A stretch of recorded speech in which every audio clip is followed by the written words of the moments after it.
अध्याय नंबर 9 है वो कंप्लीट कर लिया, उसके सारे सवाल जो भी उन्नयन कोण अवनमन कोण था वो पढ़ लिया। आज अपन पढ़ेंगे एक नया अध्याय स्टार्ट करेंगे। कौन सा? अध्याय नंबर 10। अध्याय नंबर 10 है, ठीक है। क्या नाम है इसका? व्रत, ठीक है ना। तो ये बताओ मेरे को, व्रत के बारे में क्या जानते हो तुम? क्या होता है व्रत? अरे कुछ तो बोलो, एकदम चुप हो गए। हाँ, कुछ एक दो परिभाषा, अलग अलग परिभाषाएं हैं तो क्या बोलोगे तुम? कुछ एक तो बोलो। समतल पृष्ठ, हाँ, समतल समतल पृष्ठ में किसी बिंदु से निश्चित दूरी पर अनेक देखो सबसे पहले तुम समतल समतल बोल रहे हो तो टोपी डालो व्रत, मैं लिखवाता हूँ, तुम्हें तो कुछ याद नहीं है, याद है तो भी बोल नहीं रहे। टोपी डालो व्रत, इसमें लिखना पहले अध्याय नंबर 10 और टोपी डालो व्रत, और इसमें लिखना व्रत एक समतल आकृति है। व्रत एक कैसी आकृति है? समतल आकृति है। व्रत एक समतल आकृति है। समतल का मतलब समझ गए ना? वैसे क्वेश्चन में लिखना चाहो तो देखो 2D लिख सकते हो। समतल का मतलब होता है किसी एक ही प्लेन में वो आकृति रह जाए। जैसे कि अब तुम कहोगे जैसे गोला है, गेंद है, ठीक है ना, उसको क्या आप व्रत बोलोगे क्या? जैसे कि ये व्रत है, मैं व्रत को यहाँ पे बना सकता हूँ, आयते या आयते वर्ग यहाँ बना सकता हूँ इस समतल पे, परंतु घन आ जाए, ठीक है ना, घन आ जाए, गोला आ जाए, मैं उसको यहाँ बना नहीं सकता। बस समझा सकता हूँ कि हाँ इस प्रकार एक गोल आकृति। तो जहाँ वो आकृतियां मतलब जिनके मतलब ऐसी आकृतियां जैसे कोई एक पॉइंट ले ले, वो या तो इधर बढ़ेगी या इधर बढ़ेगी या इधर बढ़ेगी, कहीं ना कहीं दो ही दिशाओं में बढ़े, या तो इधर और इधर उधर, मतलब दो ही दिशाओं में बढ़े, उसकी तीसरी कोई दिशा नहीं होनी चाहिए। तो फिर वो ऐसी आकृतियां सभी आकृतियां जैसे आयत ले लो, वर्ग ले लो, त्रिभुज ले लो, सभी आकृतियां वो कौन सी हो जाएगी? समतल आकृतियां। और या फिर अपन बोल सकते हैं 2D आकृतियां, ठीक है ना, मतलब 2D, 2 डायमेंशनल, मतलब दो दिशाओं में ही बढ़े। अब 3D होगी, मतलब इसका मतलब जैसे कि ये आकृति है, ये तो इधर बढ़ी, इधर बढ़ी, इधर इधर, ये दो ही दिशाओं में बढ़ी है, तो ऊपर नीचे इधर इधर बढ़ रही है, ठीक है ना। यूं नहीं आ रही कि सामने कोई आ रही है क्या? सामने कोई रेखा इधर भी कोई बढ़ रही है, नहीं बढ़ रही ना। अब जैसे गेंद ले लो, मैं गेंद को यहाँ रखूं तो इधर भी बढ़ रही है, इधर भी बढ़ रही है, इधर भी बढ़ रही है, चारों ओर ही बढ़ रही है। एक घनाभ ले लो आप, घनाभ में देखो जैसे कि ये घनाभ, इधर देखो, इसमें लंबाई भी होगी, चौड़ाई भी होगी, और फिर क्या होगी उसके साथ साथ ऊंचाई भी होगी। जैसे ये क्या इससे समतल आकृति बोल सकते हो क्या? नहीं, क्योंकि ये चौड़ाई और ये क्या? लंबाई। अब इसके साथ एक और दिशा है इसमें, कहाँ? नीचे भी बढ़ रही है। अगर मैं ओनली इसका एक ही पेज ले लूं, अब ये 2D आकृति है। कैसे?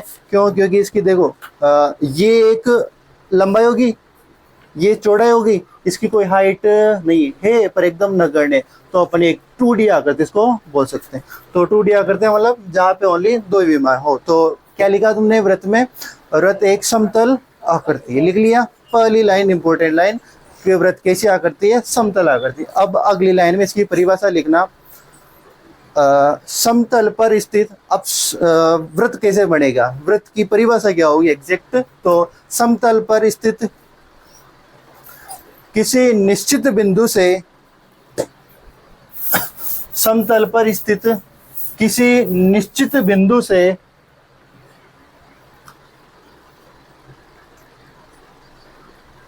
समान दूरी पर, किसी निश्चित बिंदु से समान दूरी पर बना, समान दूरी पर बना बिंदुओं का बिंदुपथ, बिंदुओं का बिंदुपथ, बिंदुओं का बिंदु पथ, पथ यानी रास्ता, बिंदुओं का बिंदु पथ, समान दूरी पर बना बिंदुओं का बिंदु पथ व्रत कहलाता है।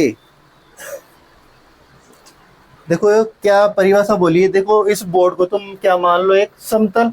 मैंने कहा कि किसी बिंदु से, किसी निश्चित कोई बिंदु ले लो, इससे समान दूरी पर, ये ले लो, कोई कोई फिक्स दूरी ले लो, कोई दूरी, अब इस समान दूरी पर, यानी ये इतनी दूरी है, इतनी दूरी है, यानी इन दूरियों पर फिर एक बना बिंदुओं का, ये बहुत सारे बिंदु है, बिंदु है, बिंदु है, इन बिंदुओं का एक बिंदुओं का बिंदु पथ, यानी एक बिंदुओं को जोड़ते जाओ, जोड़ते जाओ, जोड़ते जाओ, तो एक रास्ता बनेगा, यही क्या होता है, वृत्त।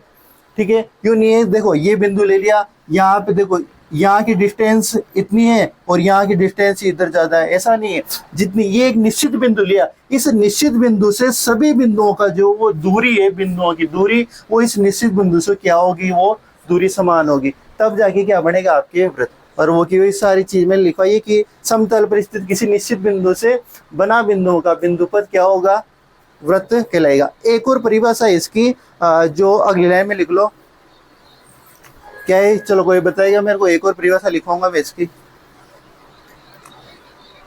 अरे कोण के संबंध में बोल रहा हूँ मैं, कोण के संबंध में क्या परिभाषा बोल सकते हो तुम? हाँ बोला है अभी, और स्पष्ट बोल दो, सही है वैसे, पर और ने नहीं सुना ये तो और बोल दो, लिखो, मेरे को याद नहीं है, लिखो 360 डिग्री के कोण को, 360 डिग्री के कोण को, 360 डिग्री के कोण को वृत्त कहते हैं। 360 डिग्री के कोण को क्या कहते हैं, वृत्त कहते हैं। आ जाइए बात समझ में, इधर सुनो, वृत्त हो गया अपने, अब टॉपिक डाल लो, वृत्त का केंद्र, वृत्त का केंद्र, इसमें लिखना, टॉपिक डाल लिया गया वृत्त का केंद्र, इसमें लिखना समतल पर स्थित, समतल पर स्थित किसी निश्चित बिंदु से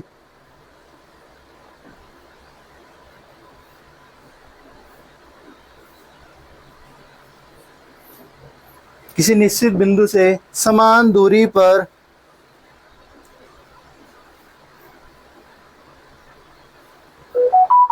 समान दूरी पर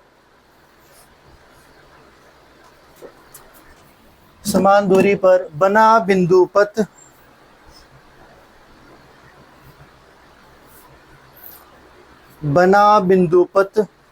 वृत्त कहलाता है।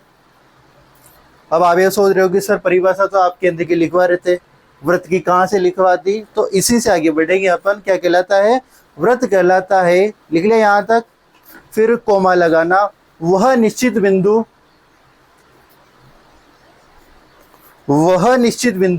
यानी जिस बिंदु से समान दूरी पर आपने जो बिंदुओं का बिंदु पथ बनाया है, जिस निश्चित बिंदु से समान दूरी पर, ये निश्चित बिंदु, इससे समान दूरी पर ये जो बिंदुओं का आपने जो बिंदु पथ बनाया है, इस समतल पर स्थित यह निश्चित बिंदु ही क्या है, वृत्त का केंद्र है। यह निश्चित बिंदु ही वृत्त का क्या है, केंद्र। तो आपने क्या लिखा कि कहाँ तक लिखा, वह निश्चित बिंदु ही वृत्त का केंद्र होता है, वह निश्चित बिंदु ही वृत्त का केंद्र होगा, वह निश्चित बिंदु ही वृत्त का क्या होगा, केंद्र होगा। आ जाएगी बात समझ में। तो एक छोटा सा ऐसा करके एक चित्र बना लो और इसको तो बोलो वृत्त का केंद्र, ये चित्र बना लो वृत्त का केंद्र, और ये हो जाएगी वृत्त, ठीक है ना। इस प्रकार एक चित्र बना लो, वृत्त का केंद्र, और ये क्या हो जाएगा, अपना वृत्त हो जाएगा, ठीक है।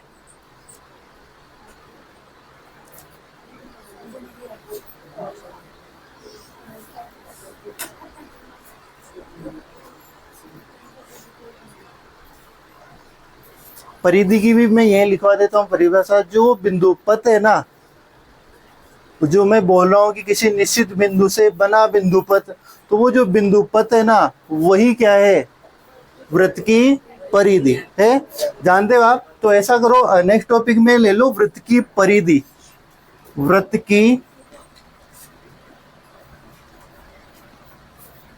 परिधि, ये टॉपिक ले लो।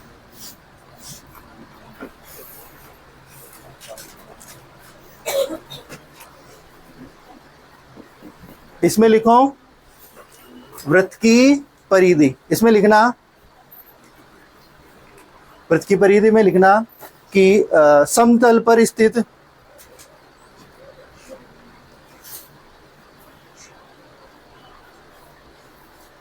समतल पर स्थित किसी निश्चित बिंदु से, समतल पर स्थित किसी निश्चित बिंदु से समान दूरी पर समान दूरी पर समान दूरी पर बना बिंदुओं का बिंदुपथ, समान दूरी पर बना बिंदुओं का बिंदुपथ, बना बिंदुओं का बिंदुपथ वृत्त कहलाता है।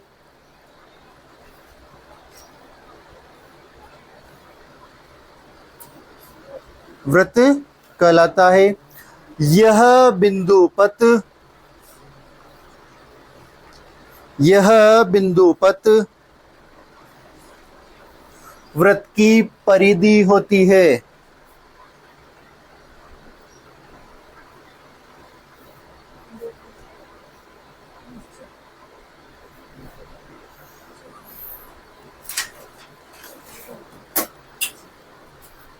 यह बिंदुपथ क्या होता है, यह बिंदुपति क्या है, वृत्त की परिधि। तो अपन नया चित्र नहीं बनाया, आप इसी चित्र में ये तो खैर वृत्त था इसी, इसी को एरो करके लिख सकते हो क्या, वृत्त की परिधि। और नया चित्र क्रिएट करो तो वो कर लेना तुम, वृत्त की, ये क्या है, वृत्त की परिधि। उसी चित्र में कर लो कि ये क्या है, वृत्त की परिधि। और जिन्होंने ये सब कर लिया वो नेक्स्ट टॉपिक डालो, वृत्त की त्रिज्या, वृत्त की त्रिज्या। देखो आज सारी चीजें बेसिक से लिखवा रहा हूँ ना, क्या क्या चीजें, और याद रखना। अब इनको अगली बार कोई पूछे तो एकदम चुप मत होना, कुछ तो बोला करो। या आता तो मैं सब कुछ पर फिर भी बोलते नहीं हो। वृत्त की त्रिज्या क्या होती है, वृत्त की त्रिज्या अब क्या है ये कि मैं क्या बोलूंगा, अब त्रिज्या में क्या परिभाषा होगी नॉर्मल, कि निश्चित बिंदु से, निश्चित बिंदु को अपन ने क्या नाम दिया, केंद्र। तो अब मैं इसको बार बार निश्चित बिंदु नहीं बोलूंगा, क्या बोलूंगा, केंद्र।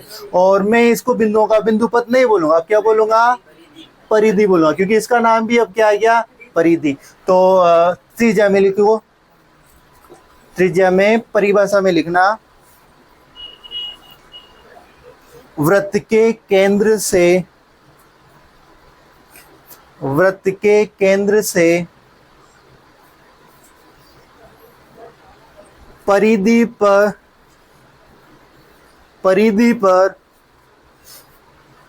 स्थित किसी बिंदु को,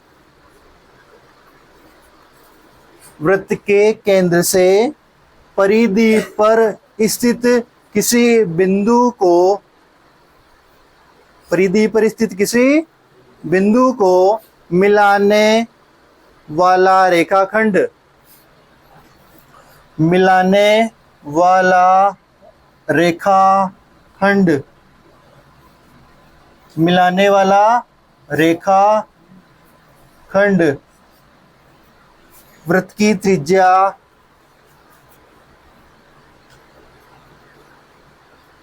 होती है।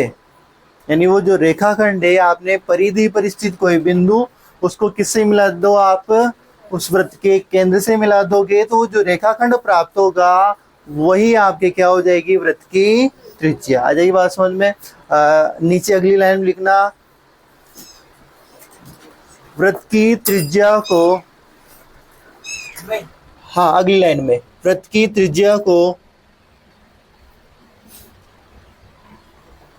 वृत्त की त्रिज्या को R से प्रदर्शित करते हैं, आर, स्मॉल आर है ना, स्मॉल आर से प्रदर्शित करते हैं, इस प्रकार लिख लेना, स्मॉल आर से प्रदर्शित करते हैं।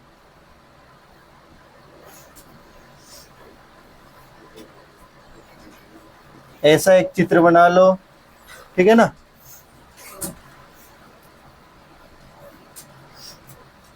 सॉरी, इसको केंद्र ले, ठीक है ना।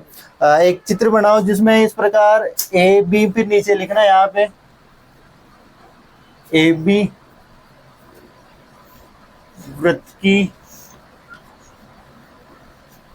त्रिज्या, कोष्ठक में लिख देना आर, इस प्रकार लिख देना, ठीक है ना। ये छोटा सा चित्र बनाओ और ऐसा कर देना।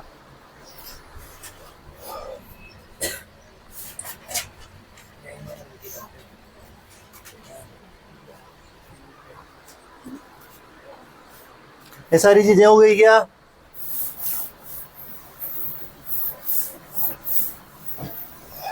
वृत्त की त्रिज्या कंप्लीट है। अब नेक्स्ट टॉपिक डालो, वृत्त की जीवा। अरे स्पर्श रेखा पे अभी नहीं पहुंचे बच्चों, अब स्पर्श रेखा दूर है। आपकी किताब का भले फर्स्ट टॉपिक देखोगे तो क्या है कि स्पर्श जीवा ही है, परंतु उससे पहले का तुम्हें कुछ पता नहीं है। जीवा क्या होती है, चलो बताओ मेरे को, अगर स्पर्श रेखा पे कह रहे हो तो बोलो जीवा क्या होती है। दो बिंदुओं को मिलाने पर बन। सही है, ठीक है। वृत्त की परिधि पर स्थित किन्हीं दो बिंदुओं को मिलाने वाला रेखाखंड ही क्या होता है, वृत्त की जीवा। चलो इसमें लिख लो, वृत्त की जीवा। अभी व्यास पे भी नहीं आए अपन, ठीक है ना। तो जीवा में लिखना, वृत्त की जीवा में वृत्त की परिधि पर स्थित लिखना, इसमें जीवा में लिखना वृत्त की परिधि पर स्थित, वृत्त की परिधि पर स्थित किन्हीं दो बिंदुओं को, वृत्त की परिधि पर स्थित किन्हीं दो बिंदुओं को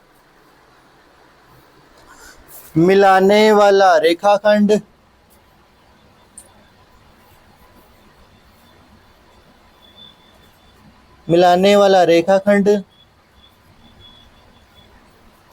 वृत्त की जीवा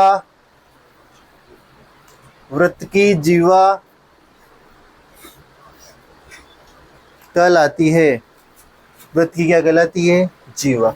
एक छोटा सा चित्र बनाना जिसमें ये तो केंद्र बता देना, ठीक है ना।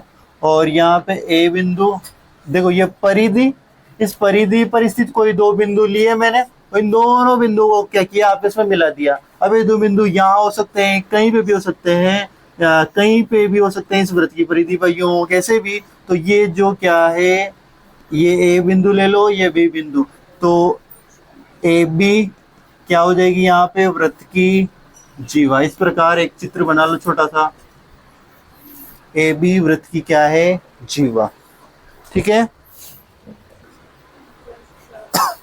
बना लिया। अब अगला मतलब नोट करके लिखना, कुछ एक बातें मैं लिखाऊंगा तो नोट करके लिखो। पहली लाइन नोट करके लिखना, नोट नंबर फर्स्ट करके लिख लेना तुम। इसमें लिखना वृत्त पर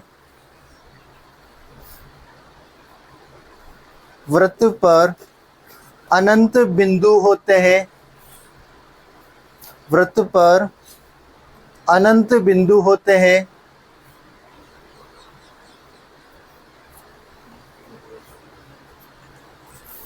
अनंत बिंदु होते हैं। इन अनंत बिंदुओं को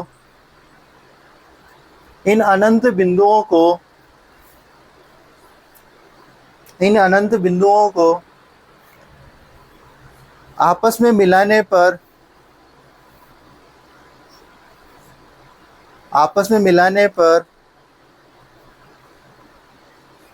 इन अनंत बिंदुओं को आपस में मिलाने पर अनंत जीवाएं प्राप्त की जा सकती है। अनंत जीवाएं प्राप्त की जा सकती है। देखो ये जो मैं कुछ एक लिखवा रहा हूँ ये बातें देखो वैसे तो कहीं लिखी हुई नॉर्मल काम नहीं आएगी, परंतु एक आध नंबर में छोटे छोटे खाली स्थानों के रूप में, जैसे अभी 10.1 अपन करेंगे तो उसमें एक एक खाली स्थानों में इस प्रकार पूछ लिए जाते हैं ऐसे छोटे छोटे क्वेश्चन। तो यूँ नॉर्मल मत लेना, देखो ये आ जाते हैं ऐसे क्वेश्चन। तो कितनी जीवाएं प्राप्त की जा सकती है, इसका मतलब अभी लाइन कंप्लीट नहीं कर लिया आपने, वो क्या लिखा आपने उसमें, प्राप्त की जा सकती, लिख लो आगे उसको कंप्लीट कर लो लाइन को। अतः अतः अतः व्रत पर अनंत जीवाएं होती है, व्रत की अनंत जीवाएं होती है, ये लिखना, अतः व्रत की अनंत जीवाएं होती है। अब ये बात यहाँ क्यों लिख रहा हूँ, क्योंकि स्पर्श रेखा पे जाएंगे तो वहां पे कोई थोड़ी सी बात अलग होगी, ठीक है ना। तो अनंत जीवाएं हो सकती है। अब नोट नंबर 2 करके लिखो, नोट नंबर 2, जैसे पहला था नोट नंबर 2 करके लिखो। वृत्त के केंद्र, वृत्त के केंद्र, वृत्त के केंद्र से दूर, वृत्त के केंद्र से दूर स्थित जीवा की लंबाई,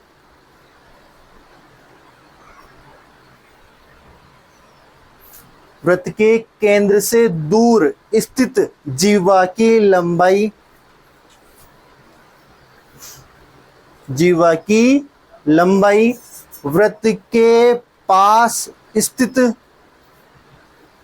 सॉरी वृत्त के केंद्र के पास,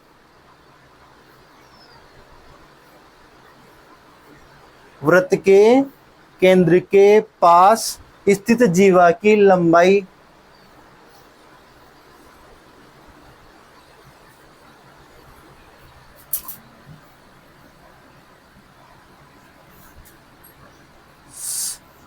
की लंबाई से कम होती है।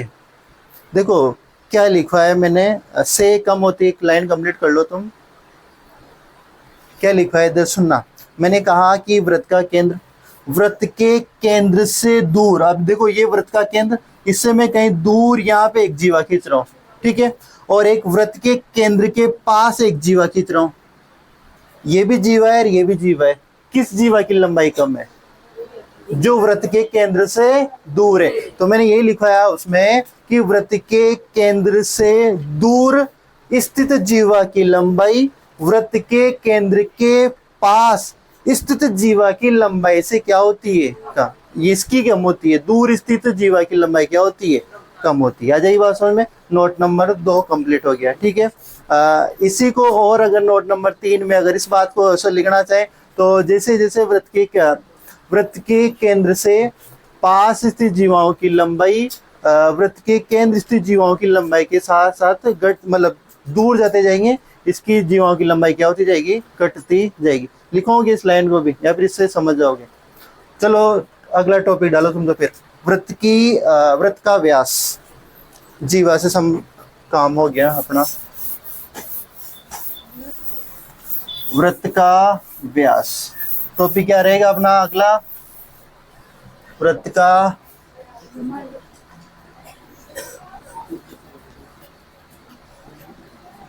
व्यास।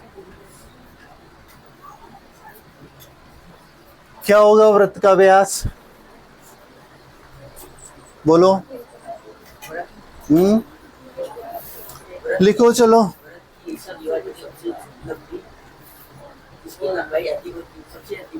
हाँ, एक तो ये कि सबसे अधिक लंबाई वाली जीवा क्या हो जाएगी, वृत्त का व्यास। और क्या बोल सकते हो, हाँ ये स्पर्श, ये सही है, वृत्त के केंद्र से होकर गुजरने वाली जीवाई क्या हो गई, होगी वृत्त का व्यास, ठीक है लिखो। हाँ वृत्त का व्यास, इसमें लिखना वृत्त का व्यास, इसमें लिखना वृत्त के केंद्र से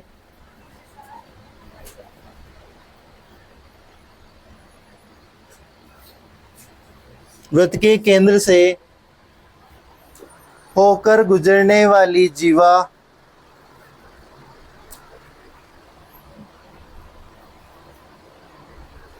वृत्त के केंद्र से होकर गुजरने वाली जीवा, जीवा छोटा सा कोमा लगाना, जीवा वृत्त का व्यास होती है। क्या होती है? वृत्त का व्यास होती है।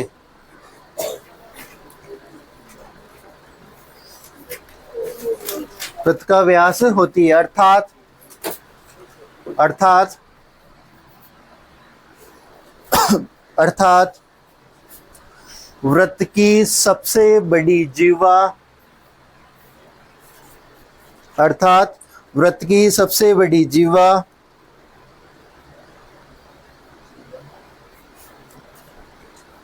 व्यास होती है। दोनों परिभाषाएं होगी। आपने जो बोला था कि सबसे बड़ी जीवा, और या फिर यूं बोले कि ऐसी जीवा जो कहां से होके गुजरे? केंद्र से। कहां से होके गुजरे?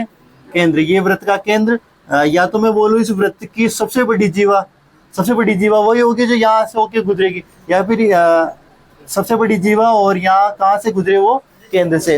अगली लाइन में लिखना,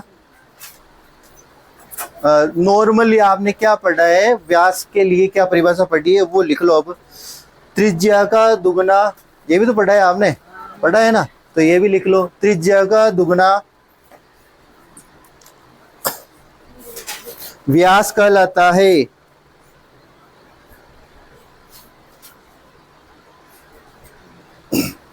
त्रिज्या का दुगना व्यास कहलाता है। ठीक है ना, तीनों परिभाषाएं लिख ली अपन ने। वृत्त त्रिज्या का दुगना क्या कहलाता है? व्यास कहलाता है। लिख लिया। नीचे अगली लाइन में एक और लिख लो, इसे डी से प्रदर्शित करते हैं।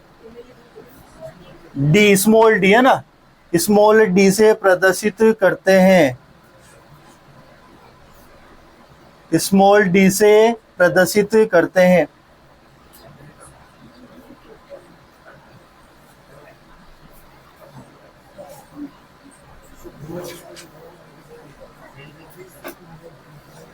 ठीक है,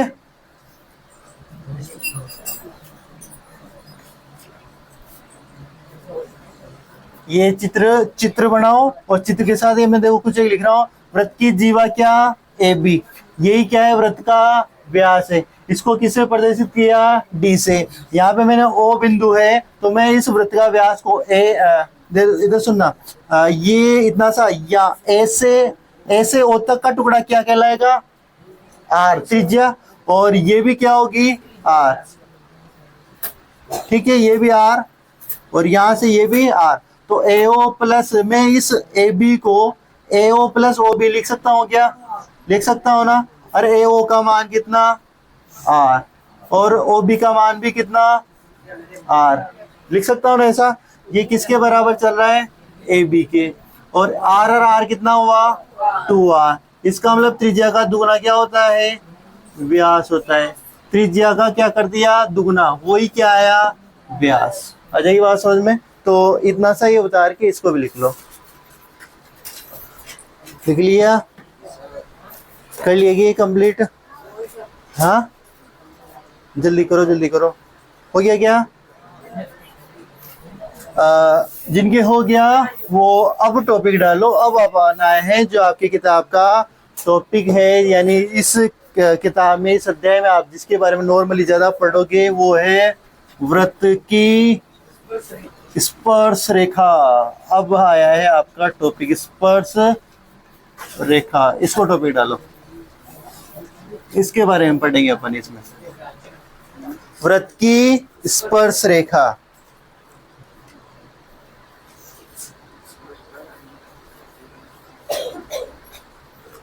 ठीक है ना, देखो स्पर्श रेखा आ रही है, न तो यहाँ रेखाखंड आ रहा शब्द, न यहाँ पे किरण शब्द आ रहा, नहीं आ रहा ना, क्या शब्द आ रहा है? रेखा। ठीक है ना, स्पर्श रेखा। टॉपिक डालिया सबने। अब क्या होती है स्पर्श रेखा, उसको समझते हैं। इसकी देखो, इससे संबंधित एक आध नंबर में क्वेश्चन आ जाते हैं कि एक वृत्त पर कितनी स्पर्श रेखाएं खींची जा सकती है, एक बिंदु से कितनी स्पर्श रेखाएं खींची जा सकती है, स्पर्श रेखा है कि नहीं है, कोई चित्र बना के दे दे 2-3, उसमें रेखा है आड़ी उड़ी खींच के कि कौन सी स्पर्श रेखा है और कौन सी स्पर्श रेखा नहीं है, ऐसे क्वेश्चन पूछ लिए जाते हैं। तो इस परिभाषा में जो मैं लिखूंगा सब उन पे ध्यान देना। लिखो इसमें वृत्त पर स्थित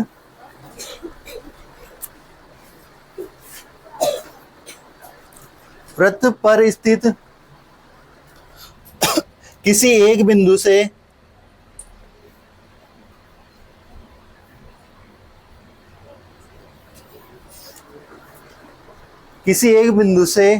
होकर गुजरने वाली रेखा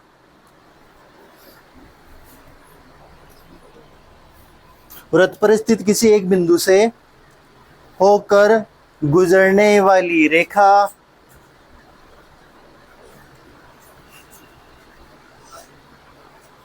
वृत्त की स्पर्श रेखा कहलाती है।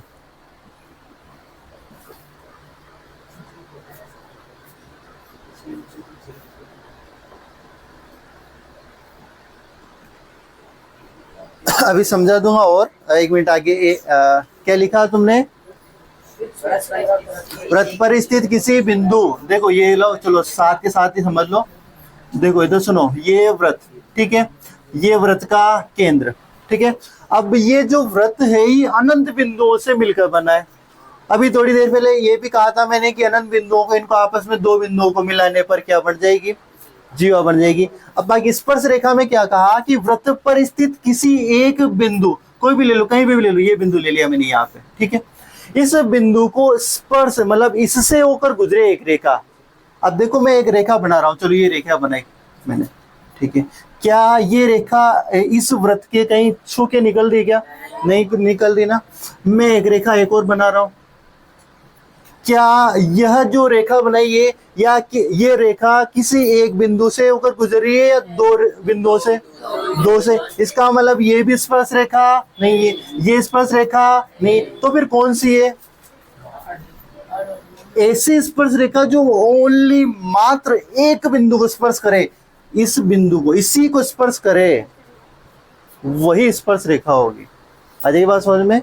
यानी ना तो ये स्पर्श रेखा ना ये स्पर्श रेखा। इसका मतलब आप यूं खींच दो, कहीं पे भी खींच दो, ऐसा नहीं होगा। कोई एक बिंदु से, इसका मतलब क्या समझे तुम? एक बिंदु से एक ही स्पर्श रेखा खींची जा सकती है। कितनी स्पर्श रेखा? वृत्त पर स्थित किसी एक बिंदु से एक ही स्पर्श रेखा। जैसे यहाँ बिंदु ले लिया तो फिर यहाँ से आप एक ही खींच सकते हो। आ जाइए बात समझ में। और अब ये बताओ, अब देखो क्वेश्चन क्या आते हैं, वृत्त पर स्थित किसी एक बिंदु से स्पर्श रेखाएं खींची जा सकती है। क्या आंसर दोगे? एक। उसने बोला कि वृत्त पर स्थित किसी एक बिंदु से स्पर्श रेखाएं खींची जा सकती है, एक। परंतु अब मैं क्वेश्चन चेंज कर रहा हूं, वृत्त पर कितनी स्पर्श रेखाएं खींची जा सकती है? अनंत, क्योंकि बिंदु अनंत है। अरे यहाँ है, देखो यहाँ खींच दी, अब इस बिंदु में मैं एक और खींच दूंगा, ये बिंदु इस पे एक और खींच दूंगा, इस बिंदु पे एक और खींच दूंगा, परंतु एक बिंदु पे तो एक ही खींची जाएगी। बाकी अनंत बिंदु है इस वृत्त पर, तो अनंत रेखाएं, स्पर्श रेखाएं खींची जा सकती है। आपने परिभाषा लिख ली। अगली लाइन में लिखो, चूंकि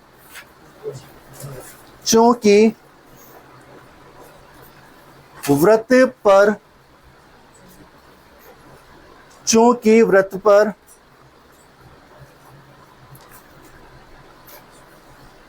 अनंत बिंदु स्थित होते हैं,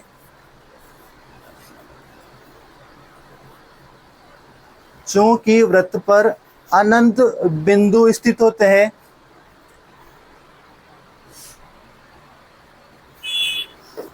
अनंत बिंदु स्थित होते हैं, इसलिए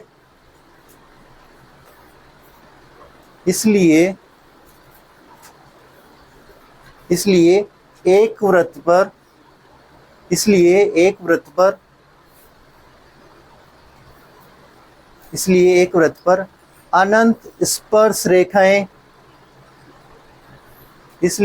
वृत्त पर अनंत स्पर्श रेखाएं,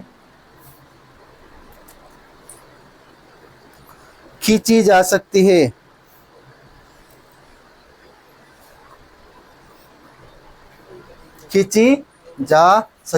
अरे आ जाएगी ना बात समझ में? ये स्पर्श रेखा की बात समझ में आ जाएगी ना।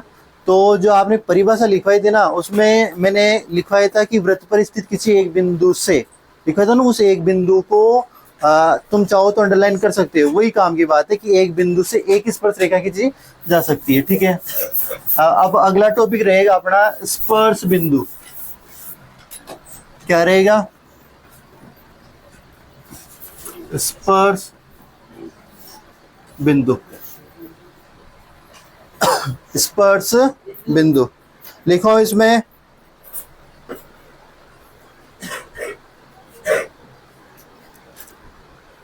स्पर्श बिंदु लिखो इसमें, लिखना वृत्त पर स्थित वह बिंदु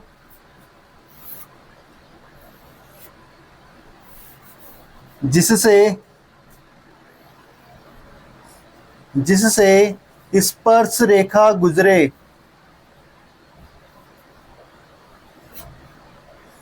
जिससे स्पर्श रेखा गुजरे, स्पर्श रेखा गुजरे।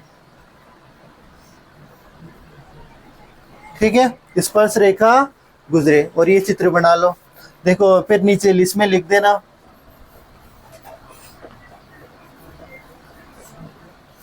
ए बी वृत्त की क्या है?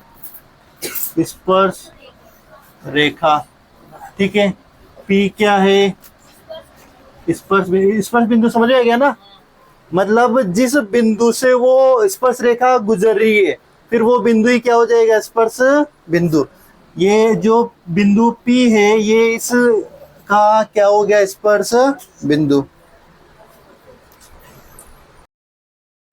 उतार लेना ये। आगे एक लाइन लिखना। मैंने देखो जो 2 क्वेश्चन बोले थे आपसे, एक क्वेश्चन तो लिखवा चुका हूं मैं कि वृत्त पर अनंत स्पर्श रेखाएं खींची जा सकती है, पर वृत्त पर स्थित किसी एक बिंदु से एक स्पर्श रेखा खींची जा सकती है, और वो एक बिंदु ही क्या है? स्पर्श बिंदु। तो अब मैं इसके नीचे वो लाइन लिखवा सकता हूं, तो लिखो वृत्त पर स्थित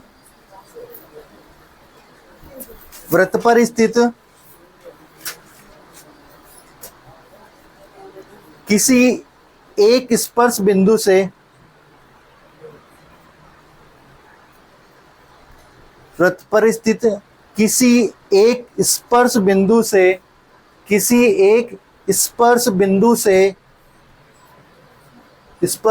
से केवल एक स्पर्श रेखा खींची जा सकती है। केवल एक स्पर्श रेखा खींची जा सकती है।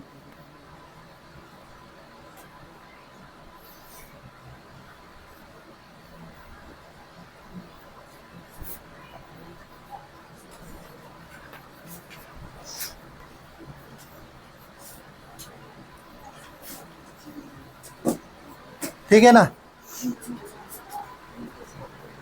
लिख लिया वो? यानी किसी एक स्पर्श बिंदु से ओनली मात्र एक स्पर्श रेखा खींची जा सकती है। तो ये बताओ, ये जो चित्र बनाया है मैंने, इसमें कौन सी स्पर्श रेखा है और कौन सी स्पर्श रेखा नहीं है? ए बी तो स्पर्श रेखा हो जाएगी।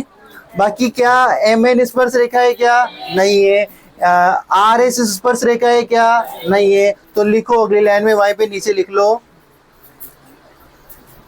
अगली वहां नीचे। बाकी पहले ऐसा चित्र बनाओ फिर लिखना। ऐसा चित्र बनाओ पहले। अरे ये बना लिया चित्र, इसमें लिखना, अगले वहां नीचे लाइन में लिखना, यहां पर बिंदु P से, यहां पर बिंदु P से होकर, बिंदु P से होकर जाने वाली, बिंदु P से होकर जाने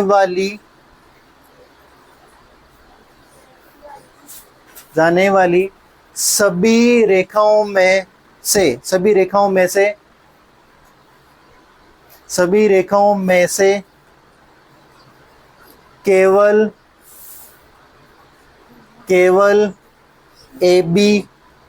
केवल ए बी स्पर्श रेखा है।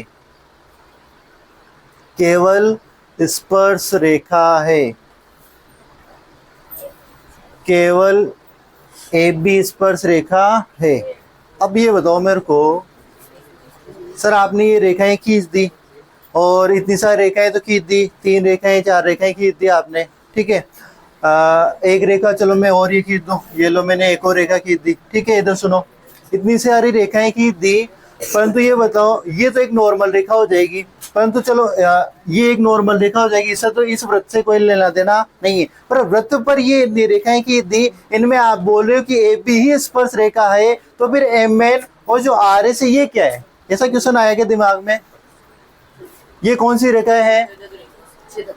ये कौन सी रेखा है? छेदक। तो नेक्स्ट टॉपिक रहेगा अपना क्या? छेदक रेखा। देखो आगे जैसे जैसे पढ़ते जा रहे हैं वैसे वैसे अपने क्वेश्चंस हैं वो जो समाप्त होते जा रहे हैं। छेदक रेखा,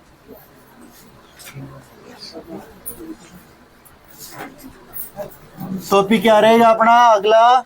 छेदक रेखा।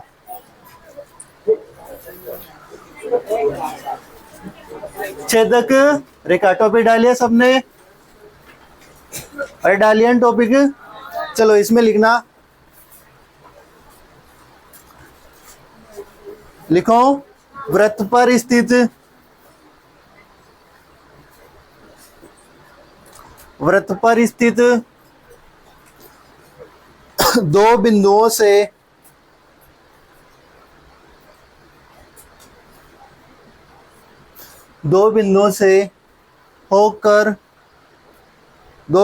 होकर गुजरने वाली रेखा,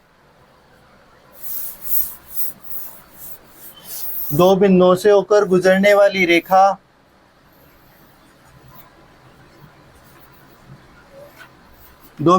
गुजरने वाली रेखा छेदक रेखा कहलाती है।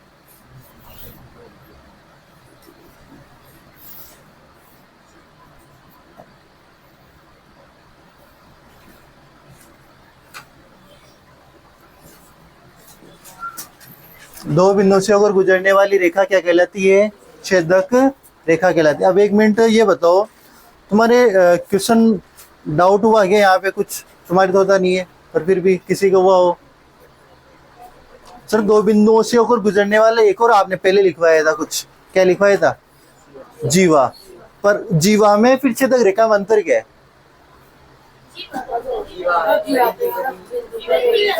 वो भी दो बिंदुओं से था, ये भी दो बिंदुओं से होकर गुजरी है, अंतर क्या है?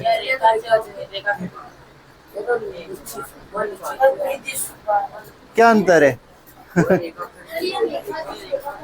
हाँ सही, कुछ सही बोल रहे हैं, सही है। देखो मैंने वहां बोला था कि ये रेखा है, मैंने एक नाम लिया था कि न यहाँ पे किरण शब्द आ रहा है न यहाँ रेखाखंड आ रहा है, जबकि जीवा में लिखवाया था ना वहां दो बिंदुओं को मिलाने वाला रेखाखंड बोला था मैंने, तो वो रेखाखंड फिक्स होगा, निश्चित होगा। यानी ये दो बिंदुओं को मिला दिया, बस ये ना तो इधर बढ़ेगा ना इधर बढ़ेगी, ये फिक्स है, एक रेखा का टुकड़ा है, ये रेखाखंड है। और यहाँ पे जो अपन इतनी देर से स्पर्श रेखा बोल रहा हूँ मैं, छेदक रेखा बोल रहा हूँ, ये रेखा है, यानी ये इन दो अनंत, दोनों दिशाओं में अनंत की ओर ये बढ़ सकती है ये रेखाएं, ठीक है। किरण होता है, जानते होंगे तुम किरण को, एक बिंदु निश्चित होता है और एक ही दिशा में अनंत की ओर चलती है, वो तो होती है किरण, ठीक है ना। और रेखाखंड होता है जो जिसके दोनों बिंदु क्या हो? निश्चित हो। क्योंकि जब आपने छोटी क्लासों में पढ़ा होगा 5 सेमी का रेखाखंड खींचिए, वहां कभी ऐसा आता है कि 5 सेमी का रेखा खींचिए? नहीं आता ना। क्यों? रेखा दोनों दिशाओं में अनंत की ओर बढ़ सकती है, एरो इसलिए तो लगाते हैं, इसको अपन क्या बोल सकते हैं? रेखा। परंतु वहां क्या कहता है कि 5 सेमी का रेखाखंड, क्या फिर इसके एरो तो नहीं लगाते? क्योंकि 5 सेमी का यानी फिक्स हो गया, वो एक रेखा का क्या होगा? टुकड़ा। तो ये रेखाखंड, तो वो दो बिंदुओं को मिलाने वाली जो परिधि पे स्थित दो बिंदुओं को मिलाने वाला जो रेखाखंड है वो तो थी जीवा, और इन्हीं परिधि पर स्थित किन्हीं दो बिंदुओं से होकर गुजरने वाली रेखा क्या होगी? छेदक रेखा। तो अपने छेदक रेखा में ये वाला चित्र बना लो, बाकी मैं मिटा रहा हूं।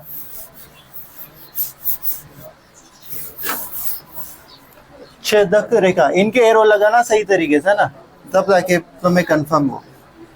छेदक रेखा, ऐसा चित्र बना लो और इसमें लिखना हाँ हाँ, बना लेने चित्र। इसमें यहाँ लिखना, यहाँ पर ओ केंद्र वाले वृत्त में, यहाँ पर ओ केंद्र वाले वृत्त में, ओ केंद्र वाले वृत्त में, ओ केंद्र वाले वृत्त में पी क्यू व एम एन, पी क्यू व M N, M N, M N छेदक रेखाएं हैं। एम एन क्या है? छेदक रेखाएं हैं, छेदक रेखाएं हैं।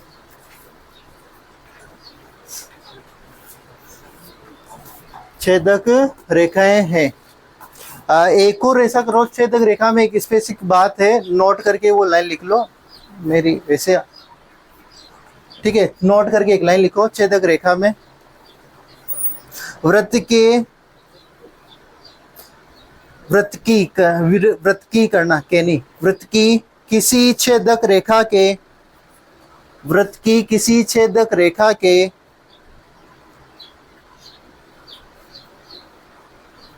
वृत्त की किसी छेदक रेखा के दोनों बिंदु, वृत्त की किसी छेदक रेखा के दोनों बिंदु। अभी दोनों बिंदु कौन से? तो कोष्ठक में लिखो वृत्त पर स्थित। अब दोनों बिंदु की छेदक रेखा, अब रेखा है तो कहीं भी कोई से दो बिंदु हो सकते हैं, पर कौन से दो बिंदु? जो वृत्त पर स्थित है, जो वृत्त पर स्थित हो। लिख लिया? कोष्ठक बंद,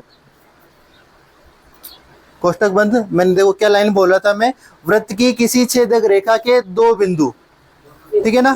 कोष्ठक में फिर आपने कुछ लिखा था, वृत्त पर स्थित हो, एक दूसरे के, कोष्ठक बंद के बाद लिखना, एक दूसरे के समपाती हो तो,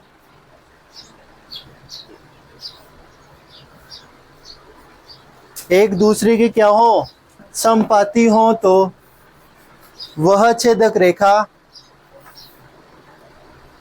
एक दूसरे के क्या हो? समपाती हो तो वह छेदक रेखा,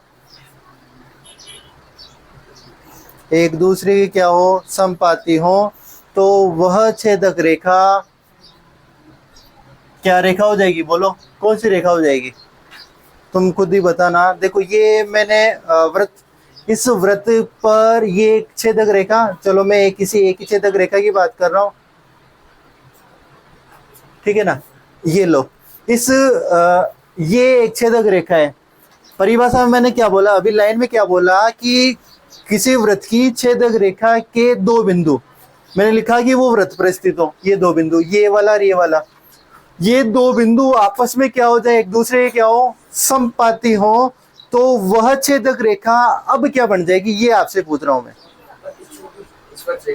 वो स्पर्श रेखा बन जाएगी बच्चों। अगर ये दोनों बिंदु, संपाति का मतलब क्या होता है? एक दूसरे ओवरलैप करना। इसका मतलब ये वाला बिंदु और ये वाला बिंदु ओवरलैप कब करेगा? जब ये दोनों एक दूसरे के ऊपर होगा, मतलब वो बिंदु कहाँ ना कहीं यही हो, ठीक है ना? तो ये दोनों, ये भी बिंदु यहाँ आ जाए, ये बिंदु भी यहाँ आ जाए, एक दूसरे के ऊपर ओवरलैप कर ले, वो एक ही बिंदु बन गया।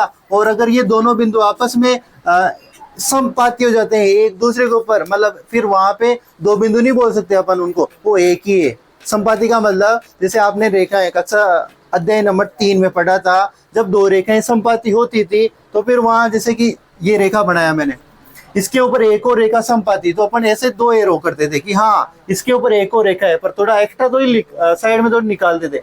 इसका मतलब ये दोनों बिंदु आपस में एक ही जगह आ गए, समपाती हो गए, तो वह छेदक रेखा जिसके दोनों बिंदु आपस में समपाती हो जाए, एक दूसरे के ओवरलैप कर ले, तो फिर वह छेदक रेखा न होकर वह कौन सी रेखा बन जाती है? स्पर्श रेखा। कौन सी रेखा बन जाती है? स्पर्श रेखा। आ जाएगी बात समझ में? यहां तक कर लिया?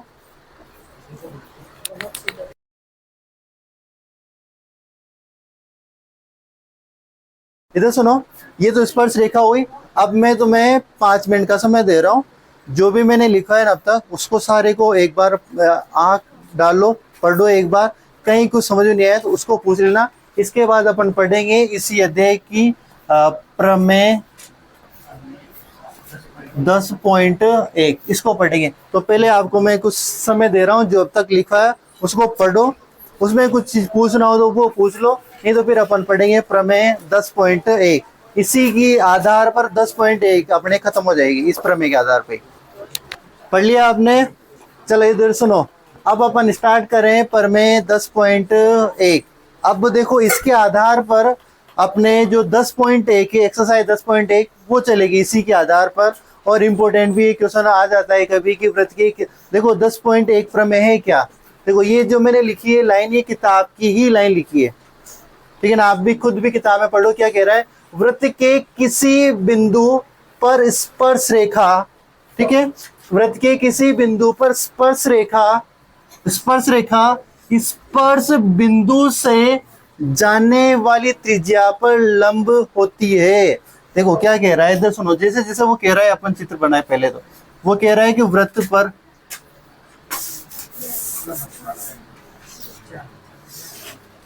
ठीक है ना, ये वृत्त मान लो, देखो गोला तो नहीं बनता एकदम फिक्स। तो वृत्त के किसी बिंदु पर स्पर्श रेखा,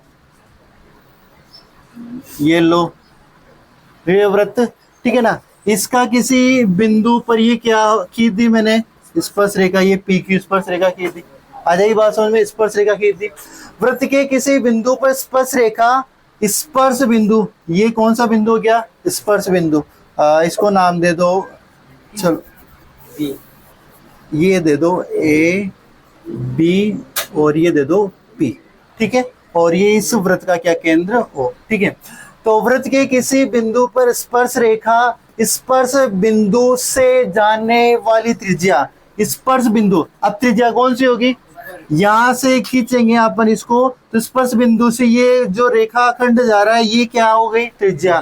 तो वृत्त के किसी बिंदु पर स्पर्श रेखा, स्पर्श बिंदु से जाने वाली त्रिज्या पर क्या होती है, लंब होती है। इसका मतलब ये यूं कह रहा है, प्रमेय अपन को सिद्ध करनी है। इस प्रमेय में ये कहा गया है कि कोई स्पर्श रेखा है, उस स्पर्श रेखा के जो स्पर्श बिंदु है, ये इस स्पर्श बिंदु से जो त्रिज्या गुजर रही है, ये त्रिज्या और ये स्पर्श रेखा आपस में क्या होती है, लंब होती है। यानी ये स्पर्श रेखा इस त्रिज्या पर क्या है, लंब है। ये अपन को क्या करना है, सिद्ध कर, ये इस प्रमेय को लेके कही गई बात है। तो देखो एग्जाम में कभी कभी या तो सीधा ये वाला वाक्य आ जाता है जो मैंने आपको इसमें बता ही दिया कि वृत्त के किसी बिंदु पर स्पर्श रेखा, स्पर्श बिंदु से जाने वाली त्रिज्या, स्पर्श बिंदु से जाने वाली त्रिज्या पर क्या होती है, लंब। कौन होती है लंब, स्पर्श रेखा। आ जाइए बात समझ में। तो देखो एक तो ये है, तो एक तो इसको उतारो, इसको लिखो प्रमेय 10.1 करके। और एक और लाइन है इसके अलावा एक और आ जाती है जिसको मैं बोल के लिखवाऊंगा। पहले तो ये लिखोगे, फिर इसके बाद या डाल के मैं एक और लाइन लिखूंगा कि इसी को वो दूसरी भाषा में घुमा कर क्या दे सकता है, तब भी आपको यही करना होगा। तो पहले तो ये लिखो, फिर या करके एक और लिखवाऊंगा मैं, फिर अपन आगे। ये लाइन लिख लेना, या करके देखो, अगर इसी को वो किसी और लैंग्वेज में देना चाहे तो क्या देगा, लिखो किसी वृत्त की स्पर्श रेखा, या करके लिखना किसी वृत्त की स्पर्श रेखा, किसी वृत्त की स्पर्श रेखा, स्पर्श रेखा, किसी वृत्त की स्पर्श रेखा, उस वृत्त के केंद्र, उस वृत्त के केंद्र,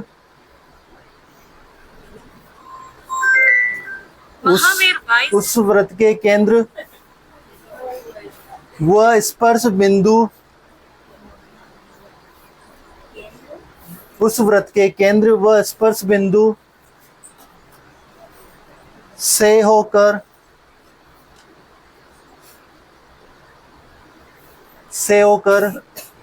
गुजरने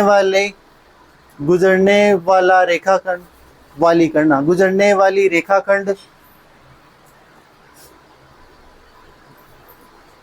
गुजरने वाली रेखाखंड कोष्ठक में करना त्रिज्या, क्या बोला मैंने कि किसी वृत्त की स्पर्श रेखा उस वृत्त के केंद्र व स्पर्श बिंदु से गुजरने वाली रेखाखंड, और रेखाखंड के क्वेश्चन में क्या लिखा है, त्रिज्या, क्योंकि वो रेखाखंड ही क्या हो जाएगा, त्रिज्या, आपस में लंब होती है। क्या होती है, लंब। देखो ये जो है ये इस प्रकार लैंग्वेज में आ सकता है, ठीक है ना। अब देखो इसको सिद्ध करते हैं।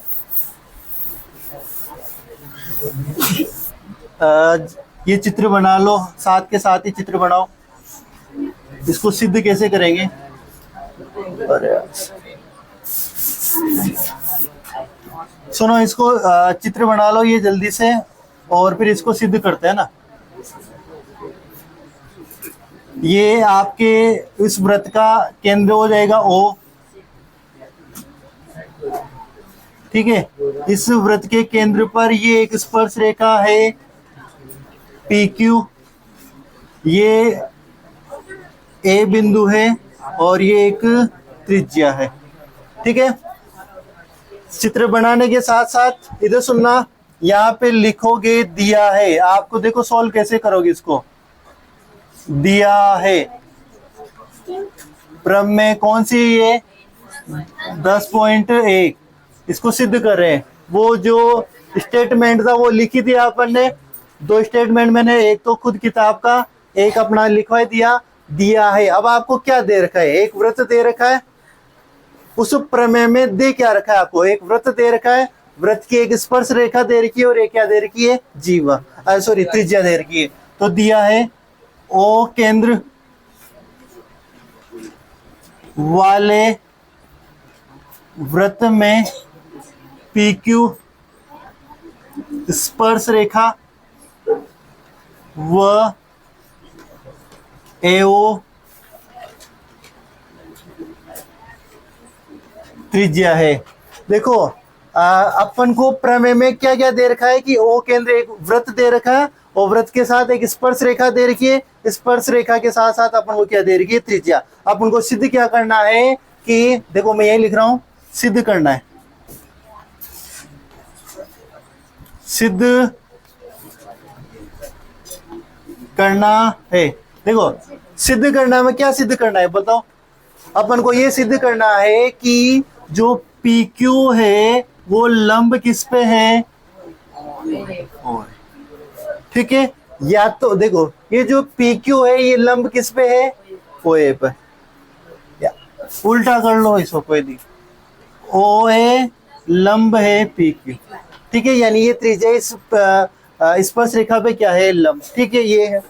या फिर इसका मतलब क्या हुआ कि कोण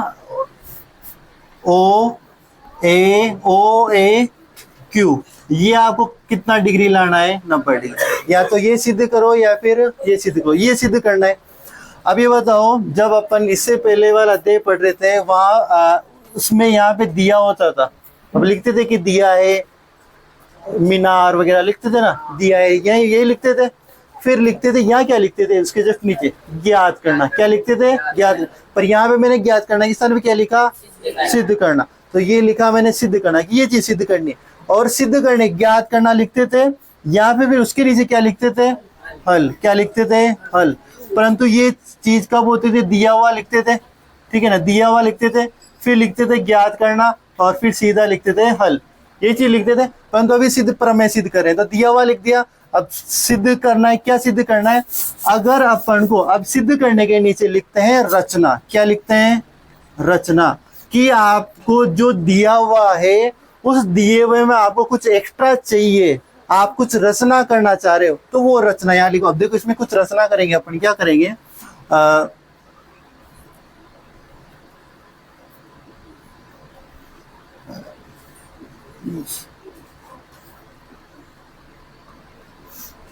बी, मैंने क्या किया, केंद्र O को स्पर्श रेखा पर स्थित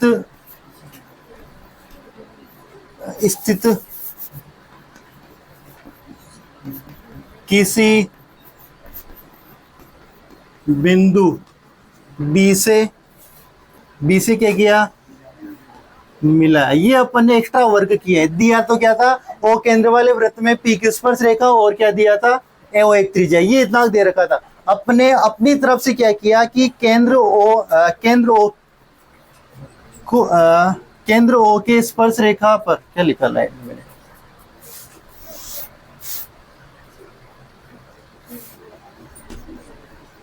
केंद्र ओ को स्पर्श रेखा पर, केंद्र ओ को स्पर्श रेखा पे स्थित कोई बिंदु ले लिया। अब इस बिंदु को मैं यहाँ भी ले सकता था, यहाँ भी ले सकता था, यहाँ भी ले सकता था, यहाँ पे कहीं भी ले सकता था। यानी केंद्र ओ को स्पर्श रेखा पर स्थित किसी बिंदु बी से क्या कर दिया, मिलाया। ठीक है, ये तो हो गई रचना। अब जब भी मैं समझा रहा था कि जब भी सिद्ध करना लिखते हैं तो यहाँ पर हल नहीं लिखते, क्या लिखते हैं, उपपत्ति। क्या लिखते हैं, उपपत्ति। इसको हल करना है।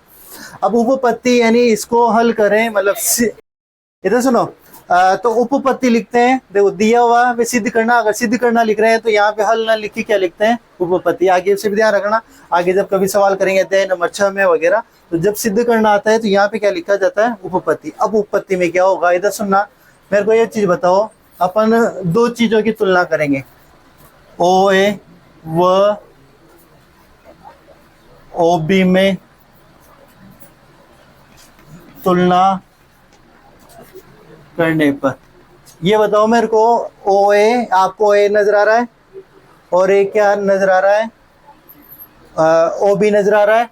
तो इस ओ बी और ओ ए में आप तुलना करो, तो ये बताओ मेरे को, जो ओ ए और अगर मैं इसमें ओ सी ले लूं तो ये दोनों आपस में बराबर है कि नहीं है, ओ ए और ओ सी आपस में बराबर है कि नहीं है, होंगे ना बराबर। इधर सुनो, ये क्यों बराबर होंगे, वृत्त की क्या है, ये त्रिज्याएं हैं। इसको समीकरण नंबर क्या दे दोगे आप, 1। आ जाएगी बात समझ में। ओ ए और ओ सी आपस में क्या होंगे, ये दोनों टुकड़े आपस में क्या होंगे, बराबर होंगे। ठीक है, अब आप मैं ये कह रहा हूं कि जो ओ बी है, इस ओ बी को मैं क्या लिख सकता हूं, बोलो, ओ सी प्लस का बी सी नहीं लिख सकता क्या, अरे लिख सकता हूं ना। समीकरण नंबर क्या हो जाएगा, ये 2।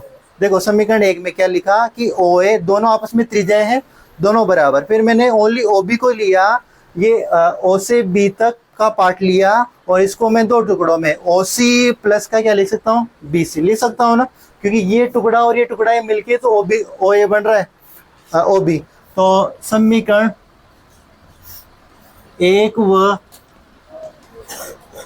समीकरण 2 से, समीकरण 1 व समीकरण 2 से, समीकरण 1 व समीकरण 2 से आप समझे क्या कि ओ बी मैंने लिखा, इस ओ सी के स्थान पे, ओ सी क्या है, देखो वहां चित्र में त्रिज्या ये, देखो ये ओ सी, ये ओ सी, ये ओ सी, यानी इस ओ सी के स्थान पे मैं क्या लिख सकता हूँ, ए ओ लिख सकता हूँ ना। इस ओ सी के स्थान पे मैंने यहाँ देखो ए ओ सी प्लस बी सी लिखा, तो इस ओ बी लिखा मैंने, इस ओ सी के स्थान पे क्या लिख दिया, ए ओ, और इधर क्या चल रहा है, बी सी। यहाँ तक बात समझ आ गई, इसमें किसी की दिक्कत है क्या, तुम ये बताओ मेरे को, इसको देख के क्या समझे, तो इसका सीधा सीधा ये बताओ मेरे को, बस तुम समझे नहीं समझे ये बताओ। मैं ये नहीं कह सकता क्या कि जो यहाँ पे ओ बी और जो ओ ए है, इनमें बड़ी कौन है, बड़ा कौन है, ओ बी है, यानी ये ग्रेटर देन है, ये बड़ा है और ये क्या है, छोटा। नॉर्मल चित्र में भी दिख रहा है और यहाँ से भी दिख रहा है कि ओ बी बड़ा है किससे, ओ ए से। कितना बड़ा है अगर पूछे तो, बी सी जितना, यानी ये टुकड़ा जितना बड़ा होगा ये वाला पार्ट उतना ही बड़ा होगा।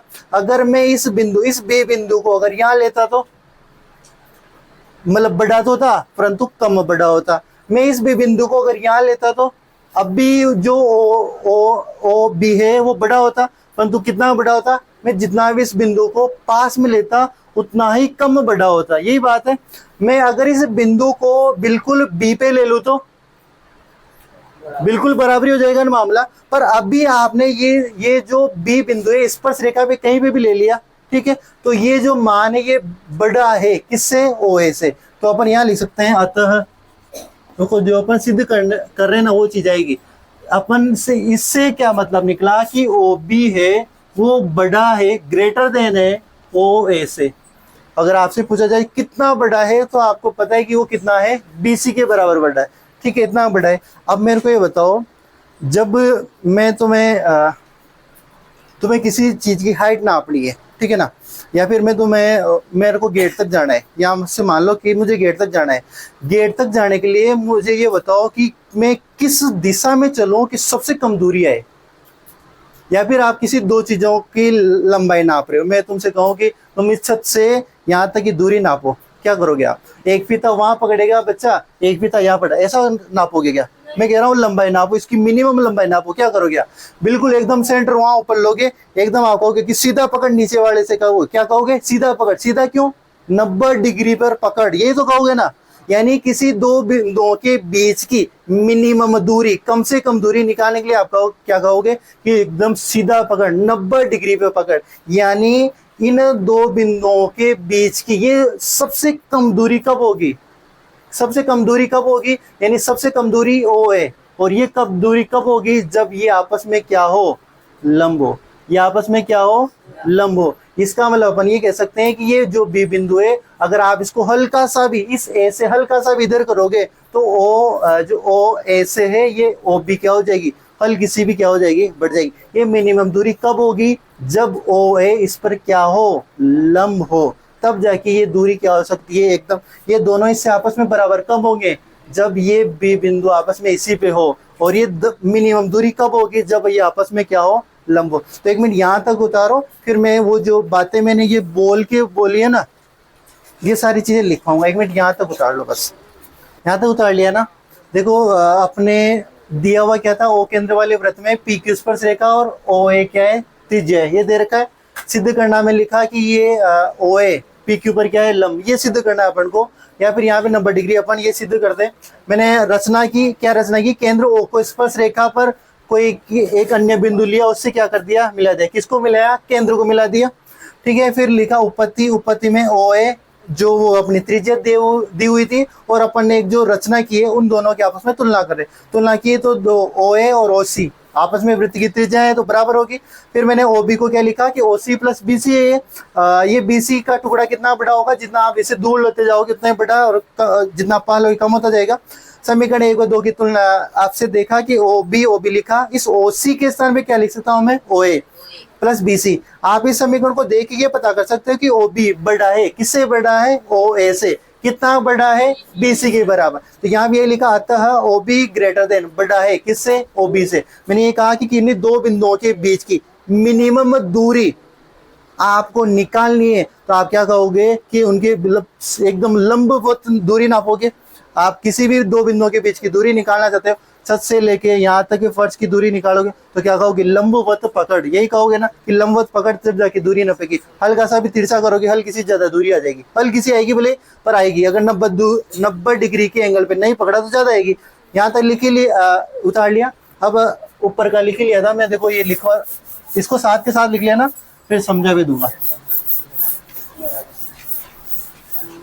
क्या लिखोगे? इस प्रकार, साथ के साथ लिख लेना, इस प्रकार वृत्त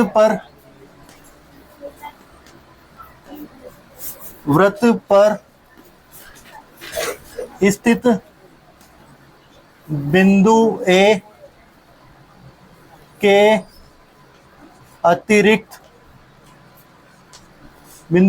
अतिरिक्त स्पर्श रेखा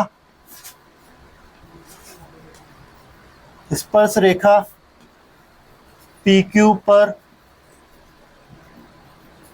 स्थित अन्य बिंदु ओ से अधिक दूरी पर होगा। क्या लाइन लिखी? इस प्रकार वृत्त पर स्थित बिंदु ए के अतिरिक्त स्पर्श रेखा स्पर्श रेखा पी क्यू पर स्थित अन्य बिंदु ओ से क्या होगा, अधिक दूरी पर। क्या लिखा कि अगर इस ए के अलावा इस स्पर्श रेखा पे कहीं पे भी आप बिंदु ले लो तो वो इस ओ से क्या होगा, अधिक दूरी पर, यानी ये सबसे कम दूरी, अर्थात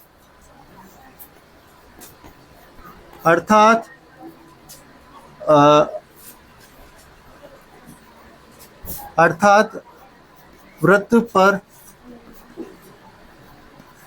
ओ ए के अलावा अन्य सभी रेखा खंड बड़े होंगे।